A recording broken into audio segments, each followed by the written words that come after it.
नमस्कार, अनादि टीवी में आपका बहुत स्वागत है और मैं हूं आपके साथ अनुपमा खोपरे। बुलेटिन की शुरुआत से पहले आपको सीधे ले चलते हैं उत्तर प्रदेश की राजधानी लखनऊ, जहां पर सदन में मुख्यमंत्री योगी आदित्यनाथ बोल रहे हैं।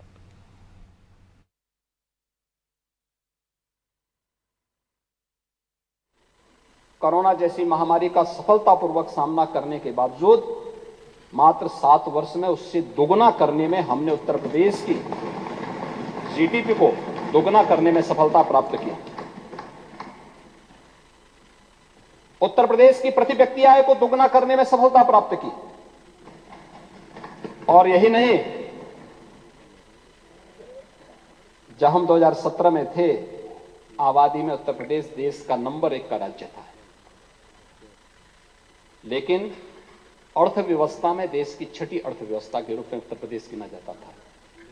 और आज जब हम 2024 में आ रहे हैं, 2024-25 के बजट पे चर्चा कर रहे हैं, तब मैं कह सकता हूं कि उत्तर प्रदेश की अर्थव्यवस्था आज के दिन पर देश की नंबर 2 की अर्थव्यवस्था भी बन चुकी है। देश की जीडीपी में हमारा शेयर बढ़ा है। आबादी देश की 16% यूपी में रहती है, लेकिन देश के विकास में उत्तर प्रदेश बामुश्किल 8% भी योगदान नहीं कर पाता था। और आज मैं कह सकता हूं उत्तर प्रदेश 9% से 9.2% भारत की अर्थव्यवस्था में उत्तर प्रदेश योगदान कर रहा है। और हमारा प्रयास होना चाहिए कि हम इस वर्ष इसे बढ़ा के 10% तक पहुंचाएं और अगले 5 वर्ष में से अपनी आबादी के बराबर तो हम कम से कम भारत की अर्थव्यवस्था में योगदान दे सकें। इस दौरान हमने उत्तर प्रदेश को एक बीमारू राज्य से भी उभारा है। नेता प्रतिपक्ष को बहुत सारी चीजों पे चिढ़ थी कि सब क्यों कर दिया। आज ये रेवेन्यू सरप्लस स्टेट है, बीमारू प्रदेश नहीं है। और यह इसलिए 7 वर्ष में बिना कोई टैक्स लगाए हुए हुआ है। जनता जनार्दन पे कोई टैक्स नहीं लगा। मंडी शुल्क को आधा किया गया। प्रदेश में डीजल पेट्रोल की दर देश में सबसे कम उत्तर प्रदेश में है। और इसके पीछे राम राज्य की ही यही अवधारणा है, जो प्रभु राम भरत जी से कहते हैं। उन्होंने कहा था, बरसत हर्षत सब लखे, करसत लखे न कोई, तुलसी प्रजा सुभाग से, भूप भानु सो होई। इन पंक्तियों का अर्थ भी समझा देता हूं। समझा देता हूं। जैसे सूर्य, समुद्र, नदी, तालाब से पानी लेता है, लेकिन किसी को पता नहीं चलता, परंतु जब वह बादल के रूप में बरसात करता है तो सबको पता चलता है। और खासकर यानी सभी जगह समान रूप से बरसता है। तो यही स्थिति बजट की भी है, इस लोक कल्याणकारी और लोक मंगल के बजट की भी है। अतिरिक्त टैक्स 7 वर्ष में नहीं लगा, मंडी शुल्क कम किया गया, डीजल पेट्रोल के वैट के दाम को कम किए गए। लेकिन जब प्रदेश के कल्याण के लिए, प्रदेश के विकास के लिए जो बजट प्रस्तुत किया है, जब ये बजट आ रहा है तो पूरे प्रदेश के अंदर बिना भेदभाव के सभी 75 के 75 जनपदों को ध्यान में रख करके यह सब किया गया है। तो यह लोक मंगल के लिए प्रस्तुत ये वही बजट है जो राम राज्य की अवधारणा पर आधारित है। महोदय, यह हम करने में इसलिए सफल हुए क्योंकि हमने कर चोरी को नियंत्रित किया, राजस्व की लीकेजेस को रोका और प्रदेश के सीडी रेशो को हमने बेहतर किया। 2017 के पहले अगर प्रदेश में 100 रुपया जमा होता था तो मात्र 44 रुपया ही प्रदेश के उद्यमी, व्यापारी और युवकों को अपने रोजगार के लिए, अपने आत्मनिर्भरता के लिए कोई कार्य प्रारंभ करना है, स्वरोजगार के लिए कोई कार्य प्रारंभ करना मिल पाता था। आज पिछले 7 वर्ष में जो प्रयास प्रारंभ हुए, आज उसका परिणाम है कि हम इसको 57-58% तक पहुंचाने में सफल हुए हैं। यह एक बेहतर अर्थव्यवस्था की ओर हम सबका ध्यान आकर्षित करता है। डिजिटल लेन देन ने प्रदेश के अंदर एक बेहतर प्रतिस्पर्धा को जन्म दिया है और पिछले 5 वर्ष में इसकी रफ्तार हम दुगना करने में सफल हुए हैं। प्रदेश में डिजिटल लेन देन में आज ये देश के अंदर नंबर 1 है। जब मैं उत्तर प्रदेश को नंबर 1 लाने की बात करता हूं तो नेता विरोधी दल को इसमें परेशानी होती है कि उत्तर प्रदेश नंबर 1 क्यों हो गया। इस साल ये संख्या बढ़कर के 1174 करोड़ 32 लाख हो गई है, यानी आधे से अधिक लेन देन आज प्रदेश में यूपीआई के माध्यम से हो रहा है। डिजिटल बैंकिंग का आसान पहुंच आज गांवों में इंटरनेट के माध्यम से, वित्तीय जागरूकता के माध्यम से बन चुका है और डीबीटी के माध्यम से भी प्रदेश ने न केवल कोरोना कालखंड में बेहतर सफलता प्राप्त की थी, आज भी सफलतापूर्वक हर लाभार्थी तक पैसा सीधे पहुंच रहा है।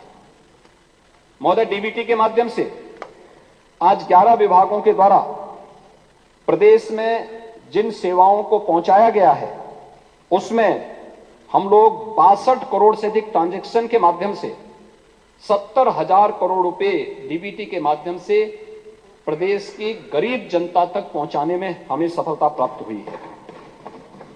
और जहां तक प्रदेश के अंदर बैंकिंग सेवाओं का प्रश्न है, तो हम सब जानते हैं कि अर्थव्यवस्था की बैकबोन होती है बैंकिंग सेवा। ये निवेश के लिए ऋण और बुनियादी ढांचा प्रदान करने के लिए एक स्पीड का काम करती है। इस दिशा से आज उत्तर प्रदेश एक अग्रणी राज्य बन चुका है। प्रदेश ने बैंकिंग व्यवसाय 16-17 में जो लगभग 12 से 13 लाख करोड़ के आसपास था, आज वो बढ़कर के लगभग 26 लाख करोड़ हो चुका है। प्रदेश में 19,705 बैंक की शाखाएं हैं, लेकिन 2,28,000 से अधिक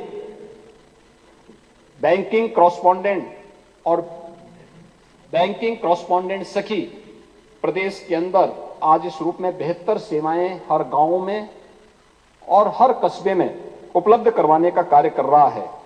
और यही नहीं, आरबीआई के बुलेटिन भी आज इस बात को प्रदर्शित करते हैं कि बैंक और वित्तीय संस्थाओं से प्रोजेक्ट फाइनेंसिंग के लिए फंड आकर्षित करने में 16% से अधिक जो इन्वेस्टमेंट की हिस्सेदारी है वह आज उत्तर प्रदेश है, जो देश के अंदर शीर्ष स्थान पर है। ये इस नए उत्तर प्रदेश की स्थिति है, जिस उत्तर प्रदेश की वर्तमान प्रगति पर हमारे कुछ मित्रों को आपत्ति है। प्रधानमंत्री जनधन योजना में 9 करोड़ खातों के साथ उत्तर प्रदेश देश में नंबर 1 पर है और इनमें से आधे खाते महिलाओं के। पीएम स्वनिधि योजना में 17 लाख से अधिक रेहड़ी पटरी व्यवसायी लाभान्वित हो रहे हैं, जो देश में नंबर 1 पर है। प्रधानमंत्री सुरक्षा बीमा योजना में 5 करोड़ 55 लाख लाभार्थियों के साथ उत्तर प्रदेश देश में नंबर 1 पर है और आईटीआर फाइल करने में, यानी आयकर रिटर्न भरने में उत्तर प्रदेश देश में दूसरे स्थान पर है। जून 2014 में 1,65,000 आयकर रिटर्न उत्तर प्रदेश में फाइल होते थे और जून 2023 में यह बढ़कर के लगभग 12 लाख हुए हैं, यानी 1,65,000 से। यह दिखाता है प्रदेश में प्रति व्यक्ति आय में वृद्धि हुई है और वह आईटीआर भरने के लिए स्वतःस्फूर्त भाव के साथ तैयार हुआ है। यह प्रदेश को अगर हम देखेंगे तो 2022-23 की तुलना में राष्ट्रीय फलक पर भी देखेंगे तो राष्ट्रीय आर्थिक विकास की जो दर थी 7.2 रही, जबकि प्रदेश की इस दौरान अगर हम करंट प्राइस में लेंगे तो 14.3% की दर से उत्तर प्रदेश की विकास दर देश के अंदर रही है। महोदय, प्रदेश के अंदर जो हमारी बेरोजगारी की दर भी है, अगर 17 के पहले हम देखें, ये 19% से अधिक थी और आज यह 2.4% है। यानी ये चीजें दिखाती हैं कि यहां पे रोजगार के अवसर सृजित हुए हैं। और इसमें अभी पिछली बार भी मैंने कहा था, महामहिम राज्यपाल के भाषण के दौरान धन्यवाद प्रस्ताव पर जवाब देते हुए मैंने कहा था कि उत्तर प्रदेश में निवेश का एक जो बेहतर माहौल बना है, उसी का परिणाम है कि 19 फरवरी को हम लोग प्रदेश में 10 लाख करोड़ रुपए से अधिक के निवेश के प्रस्ताव की ग्राउंड ब्रेकिंग का कार्यक्रम भी लखनऊ में आयोजित करने जा रहे हैं। महोदय, पोटेंशियल उत्तर प्रदेश में था, इसकी क्षमता उत्तर प्रदेश में थी। यहां का युवा उस प्रतिभा से लैस था, उसकी आकांक्षा भी थी, लेकिन कुछ करने की जिजीविषा स्टेट की लीडरशिप में नहीं थी, उसकी सोच नहीं थी, उसका विजन नहीं था, कर्महीनता की स्थिति थी, नीतिगत जड़ता थी और प्राथमिक।